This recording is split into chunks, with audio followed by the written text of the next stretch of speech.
Hi welcome to Reshma YouTube channel. ಯಾರೆಲ್ಲ ನನ್ನ ಚಾನಲನ್ನು ಸಬ್ಸ್ಕ್ರೈಬ್ ಮಾಡಿಲ್ಲ ಅವರು ಈಗಲೇ ಸಬ್ಸ್ಕ್ರೈಬ್ ಮಾಡಿ. ಇವತ್ತಿನ ರೆಸಿಪಿ ಬಂದು ದೊನ್ನೆ ಬಿರಿಯಾನಿ ಮಾಡೋದು ಹೇಗೆ. ಮೊದಲಿಗೆ ಒಂದು ಬೌಲ್ನಲ್ಲಿ ಅರ್ಧ ಕೆಜಿ ಚಿಕನನ್ನು ಚೆನ್ನಾಗಿ ತೊಳೆದಿಟ್ಕೊಂಡಿದ್ದೀನಿ. ಅದಕ್ಕೆ 1 ಕಪ್ಪಷ್ಟು ಮೊಸರು, 1 ಟೇಬಲ್ ಸ್ಪೂನಷ್ಟು ಅಡಿಗೆ ಅರಿಶಿನ ಪುಡಿ, 1 ಟೇಬಲ್ ಸ್ಪೂನಷ್ಟು ಸಾಲ್ಟನ್ನು ಹಾಕಿ ಚೆನ್ನಾಗಿ ಮಿಕ್ಸ್ ಮಾಡಿ ಹೀಗೆ ಇಟ್ಟುಕೊಳ್ಬೇಕು. ಚೆನ್ನಾಗಿ ಮಿಕ್ಸ್ ಮಾಡಿ 10 ನಿಮಿಷ ಇಡಬೇಕು. ನಂತರ ಒಂದು ಬಾಣಲೆಗೆ 2ರಿಂದ 3 ಸ್ಪೂನ್ ಎಣ್ಣೆ, ಚಕ್ಕೆ, ಲವಂಗ, ಮೆಣಸು ಹಾಗೂ 3 ಏಲಕ್ಕಿಯನ್ನು ಹಾಕಿ, ನಂತರ 1 ಗಡ್ಡೆ ದಪ್ಪದಾಗಿ ಕಟ್ ಮಾಡಿದಂಥ ಈರುಳ್ಳಿಯನ್ನು ಹಾಕಿ, 4ರಿಂದ 5 ಹಸಿರುಮೆಣಸಿಕಾಯಿ, ನಿಮಗೆ ಖಾರಕ್ಕೆ ಎಷ್ಟು ಬೇಕೋ ಅಷ್ಟು ಹಸಿರುಮೆಣಸಿಕಾಯನ್ನು ಹಾಕ್ಕೊಳ್ಳಿ. ಅರ್ಧ ಕಟ್ಟಷ್ಟು ಪುದೀನ ಸೊಪ್ಪು, ಅರ್ಧ ಕಟ್ಟಷ್ಟು ಸಾಂಬಾರು ಸೊಪ್ಪನ್ನು ಹಾಕಿ ಚೆನ್ನಾಗಿ ಫ್ರೈ ಮಾಡಿ, ಹಸಿ ವಾಸನೆ ಹೋಗೋವರೆಗೂ ಫ್ರೈ ಮಾಡಿ ಇದನ್ನು ರುಬ್ಬಿಕೊಳ್ಬೇಕು. ಇದು ತಣ್ಣಗಾಗಲು ಬಿಡಿ.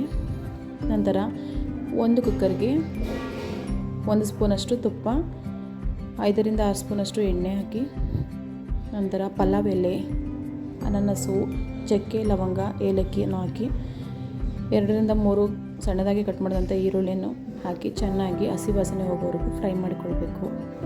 ಇದು ಹಸಿ ವಾಸನೆ ಹೋಗ್ತಾ ಇರೋಂಗೆ 1 ಟೇಬಲ್ ಸ್ಪೂನ್ ಶುಂಠಿ ಬೆಳ್ಳುಳ್ಳಿ ಪೇಸ್ಟನ್ನು ಹಾಕಿ ಚೆನ್ನಾಗಿ ಫ್ರೈ ಮಾಡಿಕೊಳ್ಬೇಕು.